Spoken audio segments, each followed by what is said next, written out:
بے نمازی انسان سے شیطان بھی بھاگتا ہے کیسے؟ تدرت الناسین میں ہے کہ ایک آدمی جنگل میں سفر کر رہا تھا۔ ایک دن شیطان بھی اس کے ساتھ ہم سفر ہو گیا۔ وہ آدمی سفر کرتا رہا اور نمازیں چھوڑتا رہا، یہاں تک کہ اس نے فجر، ظہر، عصر، مغرب اور عشاء میں ایک بھی نماز ادا نہ کی۔ جب سونے کا وقت قریب ہوا تو وہ سونے کی تیاری کرنے لگا۔ شیطان اس کے پاس سے بھاگنے لگا۔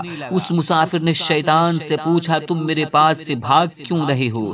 شیطان نے کہا، جناب میں نے زندگی میں ایک مرتبہ اللہ تبارک و تعالی کی نافرمانی کی تو اللہ کا نافرمان اور ملعون ہو گیا، اور تم نے تو ایک دن میں 5 مرتبہ اس خدا وحدہ لا شریک کی نافرمانی کی۔